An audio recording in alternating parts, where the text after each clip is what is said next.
복된 성탄절입니다.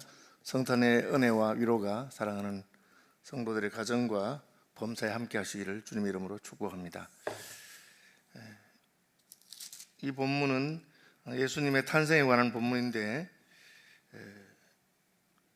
그의 어머니 마리아가 요셉과 약혼하고 동거하기 전에 성령으로 잉태된 것이 나타났다, 그렇게 되어 있습니다. 이게 이제 우리가 의문을 좀 가져본다면, 그냥 약혼 안 한 처녀면 어땠을까? 그죠? 약혼 안 한 처녀로 그렇게 굳이 약혼하고 남편감이 있는 마리아에게 오셨을까? 그런 생각을 할 수 있습니다. 그죠? 독신 여성이라도 가능하지 않나, 마리아가. 그런데 이제 아마 그 당시의 문화라든지 여러 가지를 생각할 때 하나님께서는 가정에, 아버지와 어머니에는 가정에 예수님이 태어나기를 원하셨습니다. 그러나 인간의 방법, 남편과 아내가 결혼해서 육신적으로 유전자가 섞여서 그렇게 자녀가 낳게 되는 것이 아닌 성령께서 개입하셔서 잉태한 것. 그러니까 이게 좀 복잡해지잖아요. 그 아버지 결혼하고 남편감이 있는데, 지금 약혼하고 남편감이 있는데 그 남편의 아기가 아닌 성령께서 직접 그 약혼한 여성에게 하게 했다는 것은 참 생각할 점이 많이 있습니다. 그리고 이 일이 드러나도 요셉이 가만히 파혼 선언하지 않지만 가만히 숨기려고 했는데, 이 가정이 깨지는 것을 하나님이 원치 않으셨어요. 그래서 우선은 메시아의 오심은 우리를 위한 것이기도 하고 우리의 본도 되시는데, 가정에서 아버지와 어머니 있는 가정에서 자녀를 낳고 기르는 것에 대해서 하나님께서 기뻐하시고 그런 것을 알 수가 있습니다. 물론 이제 요셉이 다윗 지파, 유다 지파고 마리아도 유다 지파고 한 그 가문과 관련된 것도 있습니다만, 어쨌든 하나님께서는 약혼자가 있는 처녀에게 그렇게 아기를 가지도록 그렇게 하셨어요. 이게 좀 복잡해지죠. 왜냐하면 약혼한 남자가 이 자기하고 약혼한 여자가 이제 배가 불러온단 말이에요. 그렇죠? 약혼하고 동거하기 전에 성령으로 잉태된 것이 나타났다. 이게 이제 동침하기 전에라고도 번역된 게 있는데, 이 결혼 약속은 했는데 아직까지 같이 살지도 않고 또 부부 관계를 가진 적이 없는데 여자가 배가 부르니까 남편으로서는 의심스러운 상황이죠.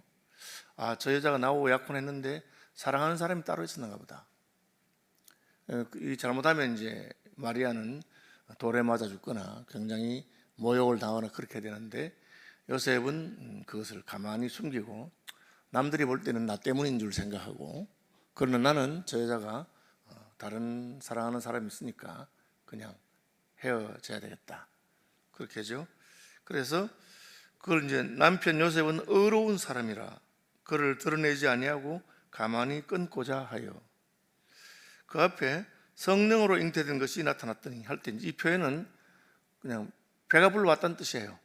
그런데 그 배가 불러왔는데 그 원인은 성령께서 잉태하게 하셔서 그렇다. 요셉은 그게 성령으로 잉태된 것인지 몰랐어요. 그러니까 그냥 마리아만 보고서는 그게 성령으로 잉태된 것인 줄 모른다는 거죠. 마리아가 배가 불러와도 제일 가까운 사람 중에 하나가 요셉인데 저 여인이 배가 불러온 것이 성령께서 하신 것인 줄 몰랐어요. 왜? 그 다음에 하나님께서 말해주거든요. 내 아내 마리아 데려오기를 무서워하지 말라. 그에게 잉태된 자는 성령으로 된 것이라. 그러니까 하나님께서 알려주지 않으면 하나님의 역사를 다 알 수 없는 거죠. 분명히 마리아는 성령으로 잉태된 것이고, 지금 마리아에게 제일 가까운 남자는 요셉입니다. 그러나 제일 가까운 사람이라도 하나님이 알려주지 않은 것은 알 수 없죠. 또 요셉은 의로운 사람입니다. 의로운 사람이고 믿음이 있어도 하나님이 알려주지 않은 것은 알 수가 없어요. 여러분, 우리 여기 겸손할 필요가 있어요. 내가 아는 게 다가 아닙니다. 예를 들면 저는 서울시민교회 담임 목사인데 목사라고 해서 다 아는 게 아니에요. 우리 교인들이 하나님과의 사이에 어떤 믿음의 비밀이 있고 하나님께서 그에게 어떤 역사를 하시는지를 다 알 수 없어요. 그럼 저는 이제 당회원들과 함께 교회를 이렇게 통치하는데 당회원들이라고 해서 다 몰라요. 그죠? 어제 당회에서도 중요한 결정을 하나 했는데 그 결정을 놓고 이제 제가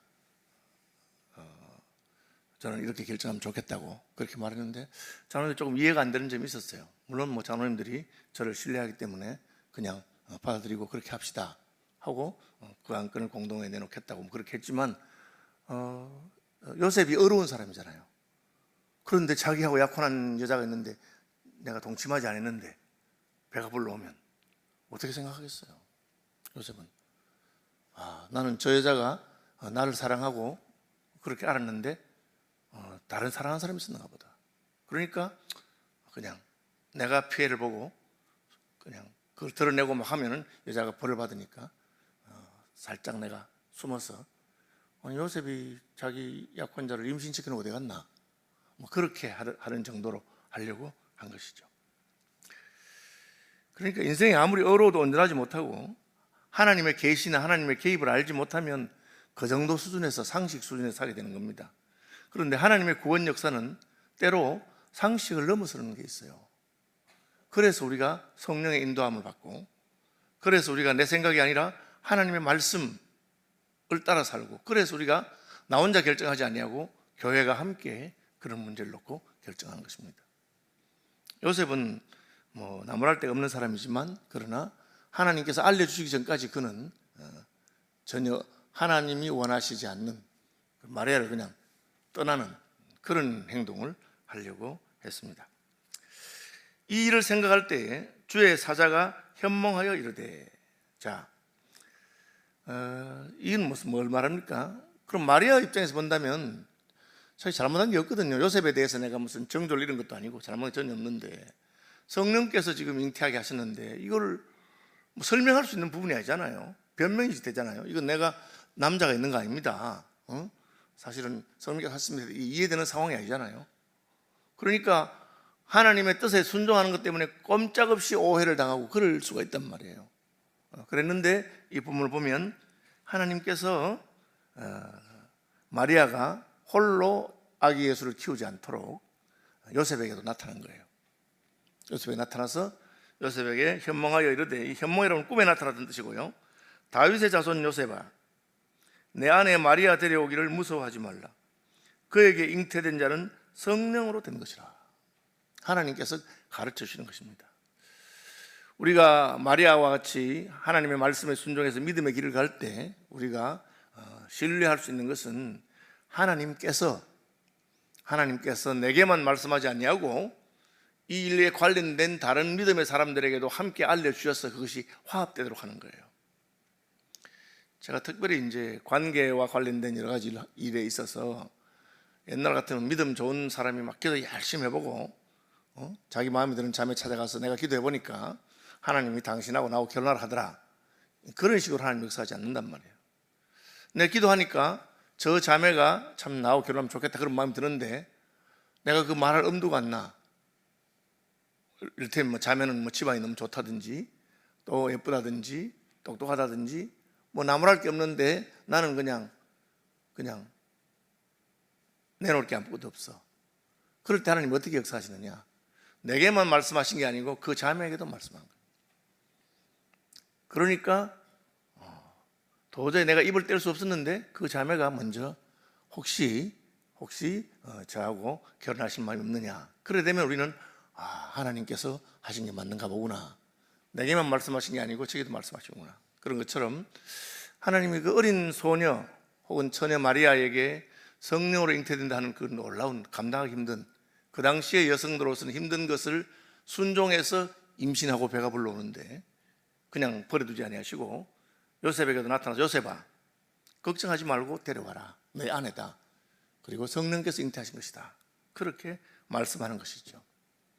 여러분 이걸 늘 기억하셔서 그냥 왜 마리아가 먼저 요셉에게 찾아가서 내가 배부른 것이 뭐 내가 간통을 하거나 다른 사랑하는 남자에 있어서 아닙니다 하고 그렇게 변명하지 않아도 하나님께서 요셉에게도 말씀하시고 그렇게 하는 겁니다. 그때 우리는 이게 참 하나님께서 하신 말씀이구나 그렇게 한 겁니다. 우리가 백부장 고넬료가 기도하다가 가이사랴에 가서 가죽장이 시몬의 집에 있는 베드로를 불러온다. 그렇게 기도 중에 응답받았는데 똑같이 베드로에게도 너를 찾는 사람이 오거든 그가 이방인이라고 해서 꺼리끼지 말고 그냥 가서 복음을 전해라. 그렇게 하시는 것입니다. 이에 하나님의 역사는 서로 딱 상합하고 화합하도록 만드시는 게 있는 거죠.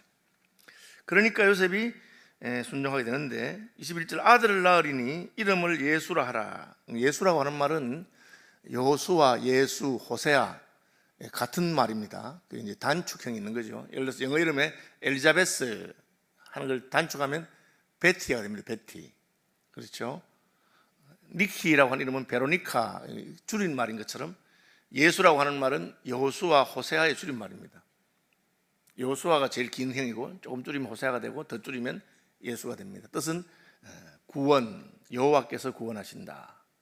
그래서 그 아이의 이름을 예수라 지어라. 이것은 그가 자기 백성을 그들의 죄에서 구원할 자이십니다. 이 메시아라는 뜻이죠. 자기 백성을 죄에서 구원할 메시아고 이것은 성령께서 잉태한 것이다. 그렇게 요셉에게 계시가 온 것입니다. 그러니까 하나님께서는 이 모든 일을 이루실 때 마리아에게 나타나실 뿐 아니라 요셉에게도 나타나셔서 이 일이 잘 되도록 그렇게 해 주시는 것입니다. 여러분, 우리가 하나님의 일을 할 때 마치 하나님이 내게만 나타나시고 내게만 역사하시는 것처럼 그렇게 착각할 필요가 없습니다. 하나님 기도하는 중에 하나님께서 내 마음에 감동을 주시고 뭐 이런저런 일을 해라 하는데 저는 많은 경우에 이미 하나님께서 나의 상대방에게도 같은 마음을 주셔가지고 서로 이야기를 꺼냈을 때 서로 너무 감격하고 또 놀라고 하나님께서 그렇게 하셨구나 그렇게 하는 것을 발견할 수 있습니다. 그래서 이 모든 일이 된 것은 주께서 선지자로 하신 말씀을 이루려 하시면 이 모든 일이라는 것은 그 앞에 일어난 모든 일들을 말합니다. 그 이름을 예수라 하라 그것만 하는 게 아니고 천사가 나타나서 마리아에게 나타나고 천사가 요셉에게 하나님께서 꿈에 현몽하고 하는 걸 말합니다. 이 주께서 선지자로 무슨 말씀했느냐? 그죠? 보라, 처녀가 잉태하여 아들을 낳을 것이요 그의 이름은 임마누엘이라 하리라. 이것이 이제 이사야 7장 14절의 예언을 이제 마태가 인용한 것인데 이 모든 일은 첫째 처녀 잉태다. 이것은 하나님께서 예언한 것이지 우연히 있었던 일이거나 지어낸 것이나 한 것이 아니다. 이것은 마리아와 요셉이 주인공이 아니라 하나님께서 주도적으로 처녀 마리아에게 잉태하게 하시고 그리고 요셉을 찾아가서 요셉이 그의 아기의 이제 양아버지로서 그를 잘 기르도록 그렇게 하신 것이다. 그의 이름은 임마누엘이라. 임마누엘이라는 말의 뜻은 임마라고 하는 말은 함께라는 뜻이고 누라고 하는 것은 우리란 뜻이고 엘은 하나님입니다. 그래서 우리와 함께 하시는 하나님. 그래서 예수님은 사람인데 그 아기가 하나님이라는 뜻입니다. 우리는 알고 있죠. 성육신 하신 것을 말씀하시는구나. 하나님이 우리 가운데 우리와 함께 하신다. 아예 이름이 그겁니다. 또 다르게 말하면 우리와 함께 하시는 하나님이라. 그래서 하나님께서 이 구원의 일을 위해서 자기 백성을 저희 죄에서 사할 자, 그 예수라고 하는 이름을 가진 그 구원의 일을 위해서 하나님께서 우리와 함께 하셨다. 하나님께서 우리 가운데 오셨다. 이게 성육신이죠.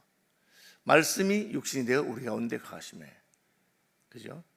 우리가 그 영광을 보니 아버지의 독생자 영광이라. 그리고 그 하나님께서 우리와 함께 하신 하나님의 아들이 우리와 함께 하셔서 우리의 구원을 이루신다. 그렇게 했습니다. 요셉이 잠에서 깨어나 일어나 이제 요셉에게 하나님의 그 현몽이 있었습니다. 그죠? 하나님의 현몽이 있었는데 하나님께서 마리아를 데려오기를 두려워하지 말아라 그렇게 말씀하시고 그러면서 그 뒤에 성경 말씀 하나 탁 인용합니다. 아주 흥미롭죠. 이미 요셉이 알고 있는 선지자의 말을 인용해서 자기의 꿈이 무슨 개꿈이 아니라 하나님께서 하신 것임을 분명히 밝혀주시는 것입니다. 그죠? 그 성경에도 보면 주의 말씀이 생각이 났다. 이 일을 보는데 하나님의 말씀이 생각이 났다. 그렇게 합니다. 왜? 우리는 감정적이기도 하고 또 이렇게 분위기에 휩쓸릴 수 있는 사람입니다.